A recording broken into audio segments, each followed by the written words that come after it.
accepted.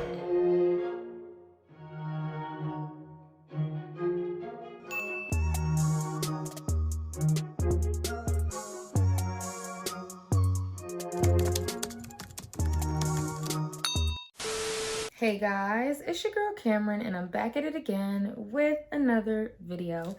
And today I'm here to give you guys a review of Ginny and Georgia season 2. I absolutely love this show. I think this is one of Netflix's best drops that they've had this far. And I know that might be a controversial statement. Ginny and Georgia season 1 caught a lot of strays that they may or may not have deserved.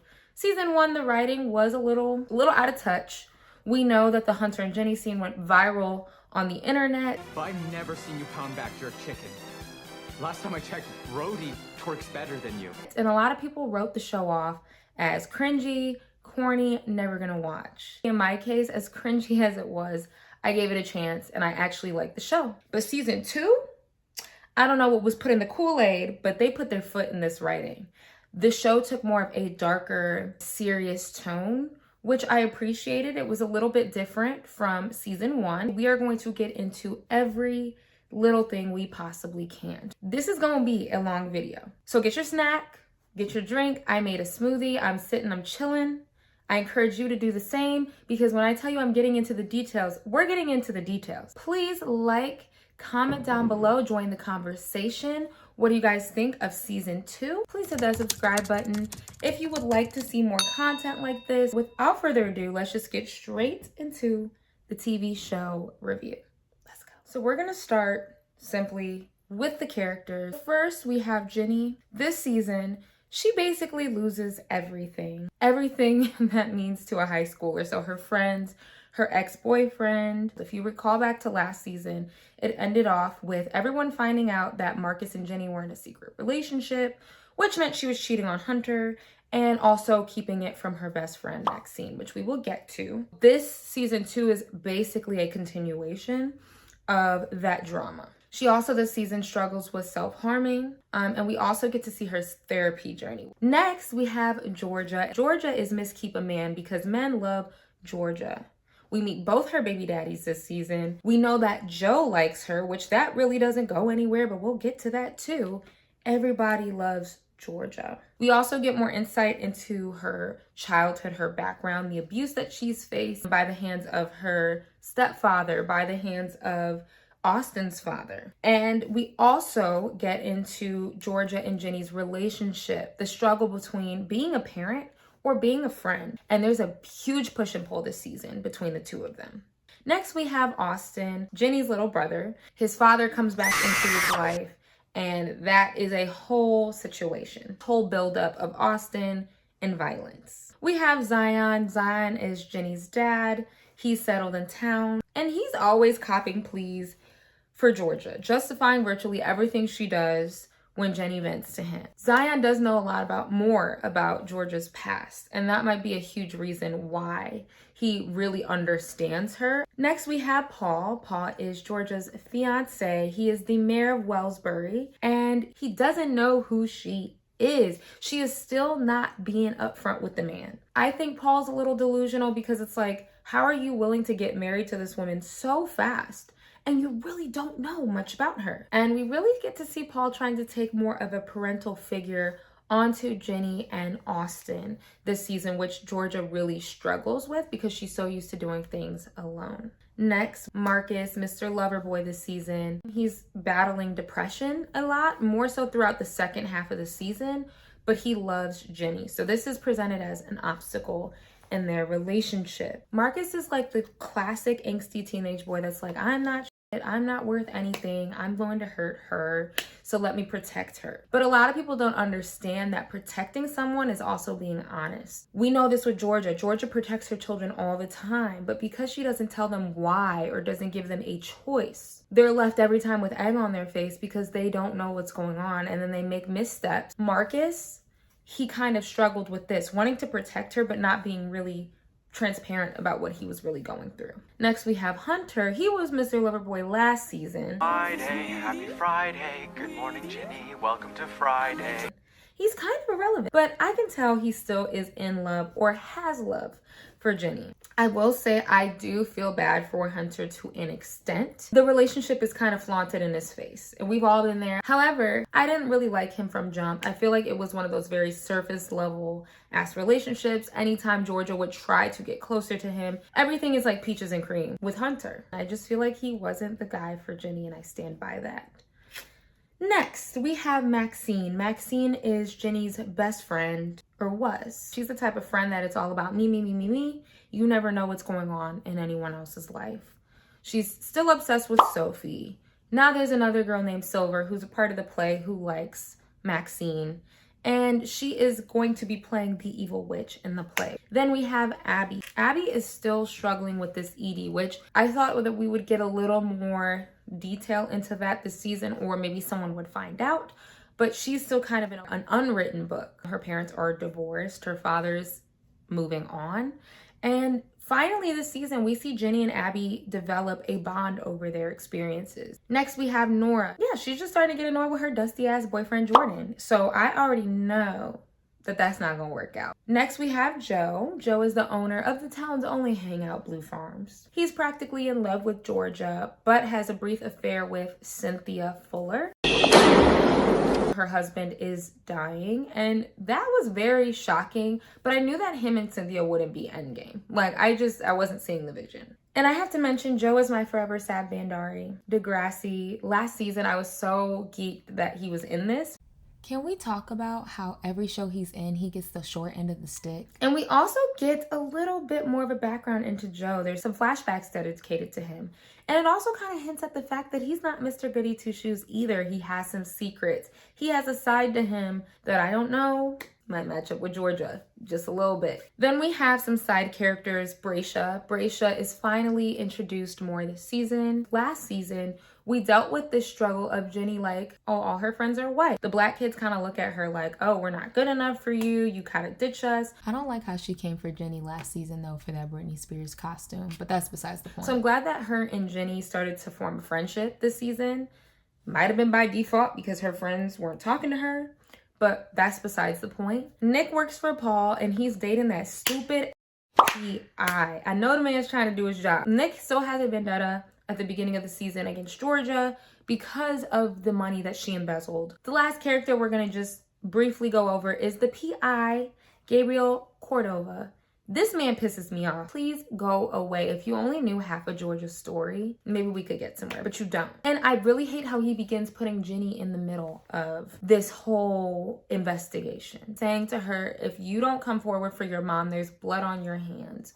You're at fault this time. You will keep my mother's name out your mouth. Do you understand that?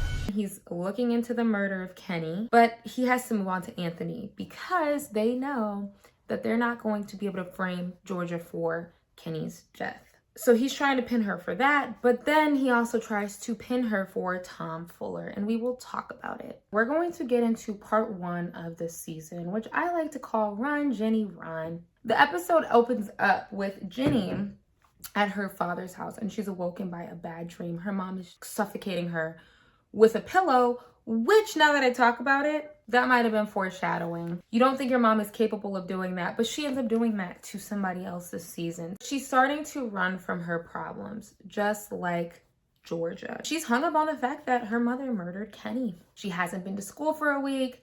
Nobody really knows what's going on. Marcus is kind of concerned about her because no one's heard from her. And of course, Maxine's mean ass doesn't give a because she's dramatic. Very proud of Ginny. She admitted to her father that she was self-harming, and they vowed to get her help. So we're going to get into the cheating scandal and the bestie betrayal aftermath. Marcus and Ginny kind of pick up where they left off. When she comes home, she moves back to Georgia's house because her father tries to tell Georgia that Ginny is harming. But before her father can say anything, Ginny's like, I'll stay here. I'll stay here, because she really didn't want her mom to know. And Marcus and Ginny pick up where they left off. He starts spending the night every night, which I'm also like, does nobody speak to each other past 9 o'clock?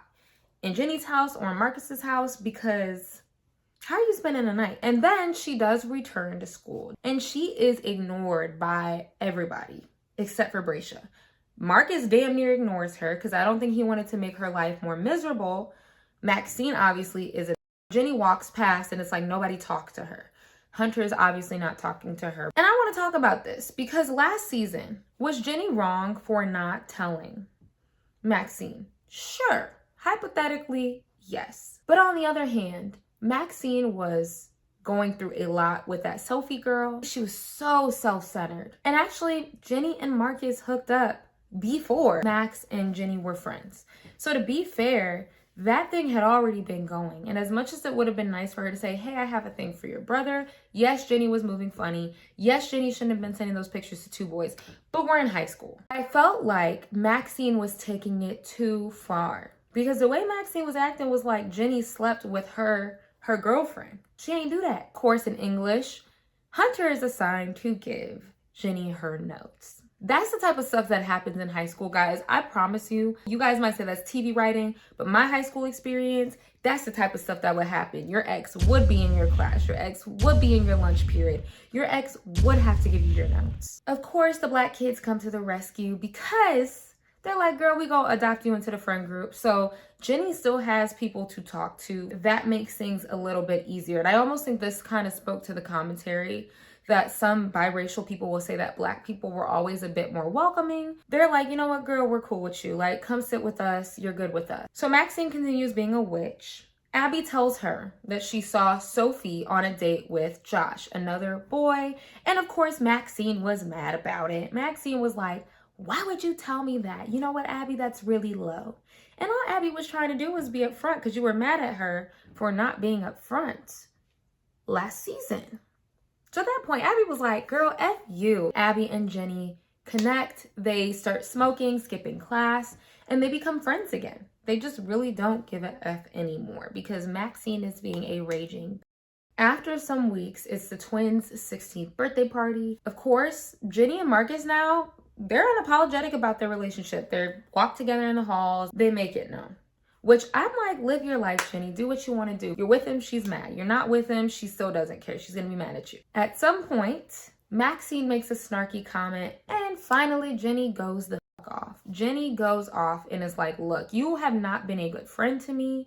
You don't know what's going on with me. Everything is always about you. You've been treating me horribly. I think you should apologize to me. Period. Assert yourself, because Maxine was being ridiculous. So after that point, they apologize and they throw this sweet 16 party at Ginny and Georgia's house. A mother! It's a mother! And she throws this rager of a party, and here is where Ginny and Hunter finally talk. You know, Hunter was giving her the cold shoulder for a while, but he's just the sappy, like, I just want you to be happy. We're just gonna leave it at that. We don't need to talk about that. We also have the other part of the season. Ginny the mom hater, okay? She hated her mama. She borderline is kind of disrespectful, I'm not gonna lie. However, I feel like a lot of people on Twitter have been saying how dramatic Ginny is, but how would you feel if your mother kept her identity a secret? Her mom murdered people. Her mom was conning. Her mom was always like running from something. She moved her around her whole life. I think most teenagers would have some sort of resistance or resentment. And I'm not saying the way she handled it was super appropriate. I know I wouldn't have been able to get away with that behavior in my household, but also I didn't grow up with parents like that. I had a little bit of empathy for her. I'm not gonna lie. I could understand why she was so upset with her mother. But then I understood Georgia's side because Georgia has been through so much that Ginny doesn't even know. It's kind of a double-edged sword between the two of them. Ginny starts to be like, look, I know you, I know what you did. And it comes out that Ginny knew what Georgia did because she served Paul breakfast. And at breakfast, she served him a smoothie that kind of looked like the Wolfsbane. Another thing Ginny finds out about her mom this season is that she was opening credit cards in Austin and Ginny's name. Some of y'all might not understand how deplorable that is. Ginny's credit score was already in the dumps, and the girl is 16. I don't care what y'all gotta say. I know she had to do what she had to do, but you're ultimately kind of ruining your children's future by doing something like that, especially somebody like Austin who's 9 years old. And surprisingly, Ginny reveals what her mother has done to Marcus. She tells Marcus that Georgia killed somebody. And Marcus, being the understanding king that he is, he's like, was the guy a bad guy? And she's like, yeah, he wasn't great. He's like, okay. And your secret's safe with me. And this was the impetus for Ginny and Georgia to make up again. Ginny was holding on to this secret and it was eating at her. And I think letting it out to Marcus really helped relieve that stress to the point where it gave Ginny the courage to be like, Mom, why did you do it? They have a heart to heart. And Georgia, of course, is like, I did this to protect you. So now they have an understanding. But Ginny is now starting to feel the weight of the murder as if blood is on her hands. She's like, she did this for me. And that's going to lead us to what I would consider part 2 of the season, Therapy Gate. Ginny has her first session with her therapist, and the therapist asks her to reflect and identify her triggers for self-harming. And we get more context into how long she's been doing this. She started when she was around 12 years old. The therapist gives her a rubber band to distract her from self-harm. And we see throughout the season that Ginny is popping the rubber band more frequently. Georgia is somewhat of a trigger for Ginny. Not somewhat, she is a trigger. And now through therapy, they also start talking about the biracial trauma per se. We see her grapple and push and pull with her identity. In episode 1, Ginny's grandparent, so her black side of the family, comes over for Thanksgiving. And you can see they make snarky little remarks. They'll be like, that's how you know she has a white mama. Ginny looks kind of confused with their banter, with their joking, their family dynamic, because it differs. Being in a black family, until you're a part of one, is different. Same as if you're in a family in a different culture. You don't fully understand it, especially if you're not growing up around them. And they clearly just aren't happy with how she's raised.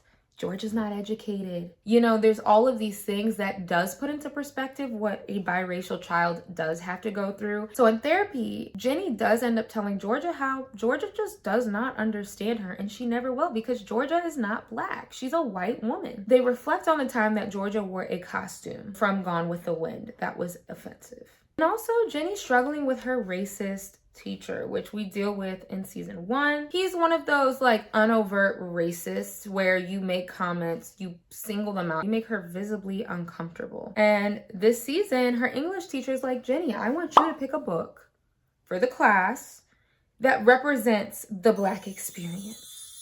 And not only that, Ginny says, okay, I'll pick the book, fine. And she struggles with that decision because she's like, why am I being singled out? Then she finds out that she has to create the lesson plans around this book. The teacher won't even take the time to read the book. He won't take the time to make a lesson plan for the book. He's basically making Ginny the teacher.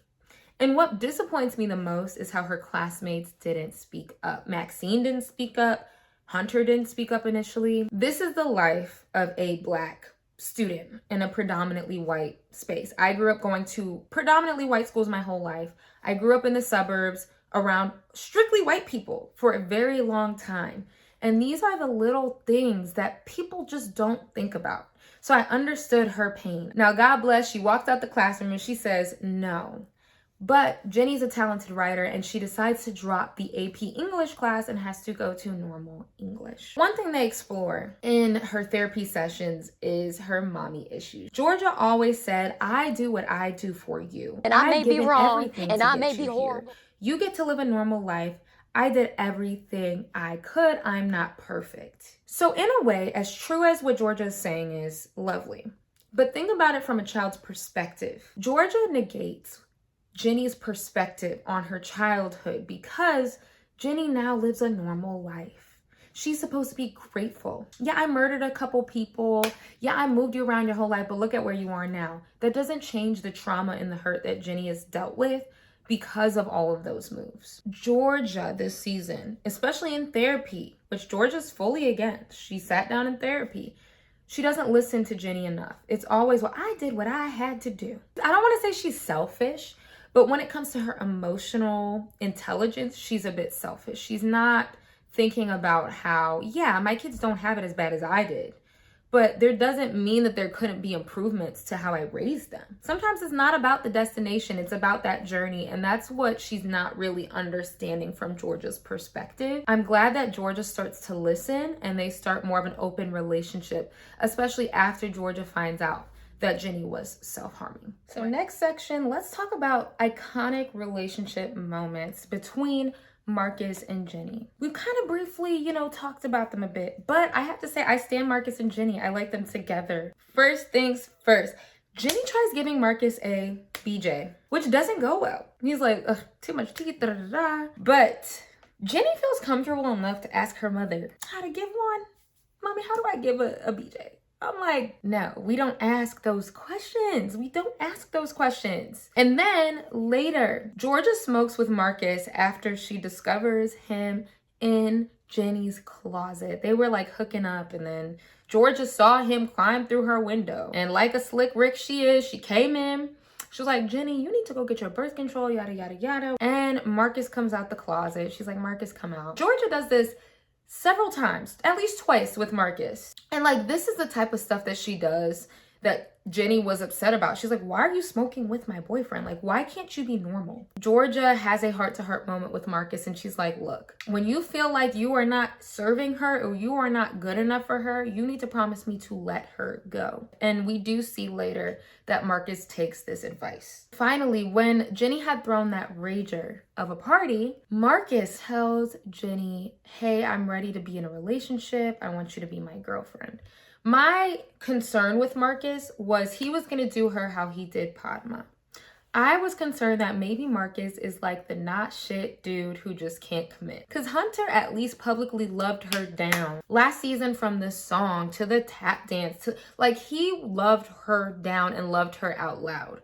Marcus was like the opposite, but they had a very deep connection at the very core of their relationship. So I was afraid, like, Ginny, you lost your friends, you lost Hunter, like, this man is not even going to commit to you. So I was very happy when Marcus finally popped the question, like, will you be my girlfriend? And he confessed his love for her. Now let's move on to the mommy poem that Ginny gives at open mic night at Blue Farm. Everything's at Blue Farm. Georgia walks in on Ginny performing the poem. So this season, Ginny has gotten into poetry. After going to therapy, she's been finding different ways to cope. I don't know why Ginny thought that this was a great idea to do in front of everybody. Therapy, healing, great.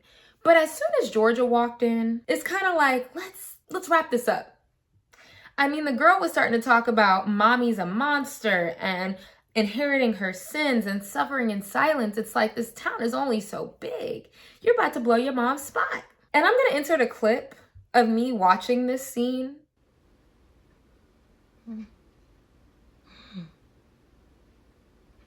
Why did they show up? I gnash and gnarl and gnaw until I'm raw. My vocal cords vibrating with vicious... So you guys can visualize how uncomfortable I was. This poem brought out a lot of things to surface, and as awkward as it was, I will say Georgia needed to hear that in like an indirect way. Because if Ginny would have said it, Mom, you did this, you did that, Georgia would have ran away, wouldn't have been able to take it. But in a non-direct form, Georgia heard it. And she finally heard what Ginny needed to say. And as painful as it was kind of a necessary thing to happen. Next. Daddy's home. Austin's father, Gil, shows up to town. And at first, it's a secret. Nobody knows but Austin. Because he shows up to the class and was like, hey, don't tell your mom. He's doing magic tricks for the kids and all of that. So Georgia doesn't even know he's in town. Then eventually, when he pops up on Christmas Day to Georgia's doorstep, we see Georgia's aura shift. And we still don't know what's up with Gil. Gil is introduced to us in these flashback scenes as this guy who comes in, he has money, he gifts things to Georgia, and even Georgia thinks, finally, I'm not dealing with a guy who's involved with crime. But she does find out that Gil embezzles money. That the reason why he's able to afford all these gifts and drive this nice car is because he's stealing from the company he works for. And after she finds this information out, we start seeing in these flashbacks that Gil is abusing Georgia. He's hitting her, he's pushing her, and it starts to click why Georgia didn't want Austin to send these messages. She didn't want any contact with him because he was dangerous. And we see that she is the reason why he was put in jail. She did frame him for embezzlement, but he was doing that. This is where you also can connect the dots and see where Georgia's bits and pieces of her past pops up into other areas of her life. Exactly how she embezzled the money from Town Hall. She got that technique and that strategy from Gil. As much as she hated that man, she does whatever she has to do, no matter how ugly it might get. Next, we're going to talk about the breakup that shattered our hearts, Ginny and Marcus, and what led up to it. At this point, Marcus had been dealing with mental health and depression, which was introduced more heavily in episode 8. And it seemed like Ginny did not know. She did not know, but in our viewpoint, we're like, he looks depressed. Like, he looks miserable. And Marcus is getting drunk, skipping school. He feels like he hurts everyone and is a disaster. So finally, we're at the little Bridgerton play. They're sitting in the audience, and Georgia's being very cold to Marcus. And as a viewer, we're like, why is she acting like that to him? Because like I said, at this point, we didn't know that she had heard what Marcus said to Maxine. So he tries to like smile at her, hold her, whatever in the play, and she's like, no. So she storms off to the bathroom. She's really upset, and this is when Marcus follows her out. We have the classic hallway where shit always goes down. Ginny says to Marcus, you don't want to be with me. I know you don't. You've been acting strange. Like you said, you had a paper to do, but then you don't turn in the paper. You have excuses for why you can't hang out anymore. I feel like something's off. He says he doesn't want to hold Ginny back. It's not you, it's me. You know, the classic thing that everyone says when they really don't want to open up. She says, hey, I heard what you said to Maxine. And he's like, oh shit. But Ginny walked out before he said the part about, I love her, I want to be with her, but I just can't be with anybody right now. She missed that part. So all she got was the whole, I shouldn't be with anybody. So she took that as, he don't want me no more, and he doesn't love me, and that's that. And Ginny's like, you're gonna regret this. And what does he do? He just lets her run down the hallway. Ginny kind of waits, and she's like, run after me, chase after me, chase after me, and Marcus just won't do it. We're almost to the end, y'all. The shot heard around Wellsbury. Leading up to this, Austin starts picking up his mom's gun because Georgia just has them laying around the house, you know, not locked up, not nothing. And I have to say that I am excellent at predictions because I predicted how the scenario was going to play out. Austin this night had started picking up on his mother's deception, how far, how deep she can go. He already found out that she wasn't sending the letters. Like, he knew his mom was a liar, but he didn't know his mom was a murderer.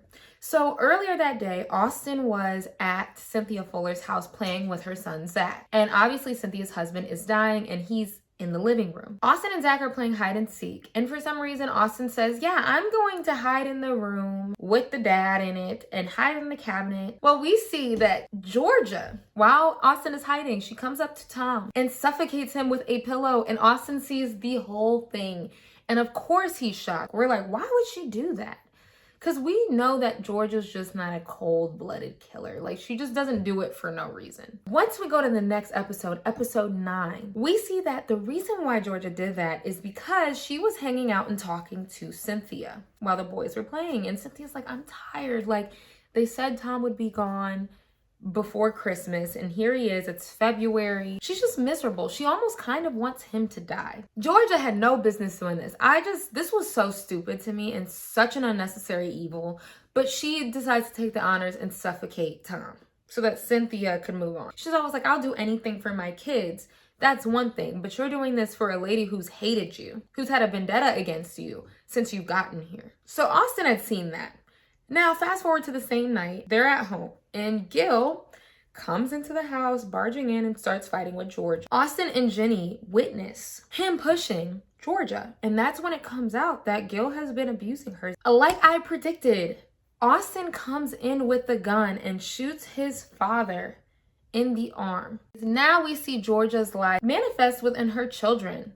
They rush to help clean everything up. They're cleaning up the blood, or Georgia's sewing him up so that no one knows about it. And now you see her kids are involved in the bullshit. And when Paul comes home, everybody's like, oh, we're fine. Everything's fine. And now they get a taste of like why Georgia does what she does. So her children are essentially becoming manifestations of her. Georgia cancels the wedding because she's like, Paul will not marry. I can't let this man marry me and he doesn't know about me. Now, we're going to get to the grand finale of Ginny and Georgia season 2. So Marcus and Ginny have broken up. They still have that stupid English class together because remember, she had to transfer classes because of her racist teacher. And that's why I don't really love her friends, because somebody should have said, hey, I'll switch with you today. I'll sit in the middle. Side note, I don't really like Ginny's friends. I don't. Be a real beep, Abby. No, what's funny? Max cuts things off with Sophie because after Sophie saw the play, Sophie's like, I want to be friends again. I was like, no, bitch, you can't just walk in here and literally act like Maxine repulses you. And then 2 seconds later, because she was good in the play, you want to be cool. So Maxine finally did the right thing and said, no, I like Silver. I'm finally getting over you. We can't be friends. This episode, Maxine finally tells Georgia about Marcus's depression issues. She's really concerned about him this time. He's been on antidepressants, he's been very down, and she's concerned. And for some reason, this is the light bulb that popped off in Jenny's head, and she's like, something's not right. She's like, really? That's why he was acting that way? Georgia was at Maxine and Marcus's house hanging out with their mother. They had come home drunk. And of course, instead of going to his room, Marcus goes and smokes. And Georgia goes out there. She smokes with Marcus again. And she's like, look, you're a good guy. You're a good kid. You made my daughter feel safe. Thank you. But then what does Marcus's drunk and high ass, cross-faded ass do? He tells Georgia, don't worry, your secret is safe with me. Georgia comes home and is like, Thanks for telling your 16-year-old ex-boyfriend my biggest secret. and then it comes out that Georgia canceled the wedding and that Georgia had hinted at moving away. She's like, have you heard of this man-made lake? You know, you live on the lake and you watch the sunsets and whatever. And it clicked with Ginny that Georgia was doing the whole let's run away thing again. Can't run from our problems. We love it here. And Ginny is almost the mom in this situation, and she says, Mom, you need to be honest with Paul. You need to tell him what's going on. And if he chooses not to marry you, he chooses not to. But if he does, then great. Surprisingly, Georgia takes Ginny's advice. So Paul comes home. She's like, sit down, I gotta tell you something. She tells Paul almost everything. I feel like the way she said it, she was nervous, but she should have kind of prefaced it and started with her childhood and kind of went in a chronological order. Obviously, Paul is not happy. He storms off. Ginny decides to go over to Marcus's house and say, hey, I know you've been going through a lot. You need me. We don't have to be together, but I will be the best friend to you because you were there for me when I needed you. So the next day comes. Paul calls and is like, meet me at the mayor's office. Georgia and Ginny are like, that's weird. Why would he want you to come to the office? What if I'm going to get arrested? But Georgia goes. They get there and her heart drops because she sees she sees the cop and she sees an attorney. And so we're all thinking that Paul is a snitch and he turned her in and she's going to get arrested. Lo and behold, Paul being the king that he is, he brings Gillen and is basically like, look, I know about you. I know you've been putting your hands on her. I know you're abusive. If you do anything, if you get as close to her in Austin, I have an attorney ready to fight you for custody and you will be arrested. I said, yes, king. And that's when we knew that Paul still wanted to marry her. I loved the writing for that scene. And, you know, I've low-key been rooting for Joe and Georgia a little bit. But the way that Paul put it down, I was like, I like him. Ginny decides to take over the canceled wedding. And we have the wedding day. Everything comes to fruition. They're getting married. But the guy who is supposed to be Georgia's best man gets told by the PI, obviously, that the PI, his name is not really, this. I've been sent here to investigate her for murder. She's not the person you think it is.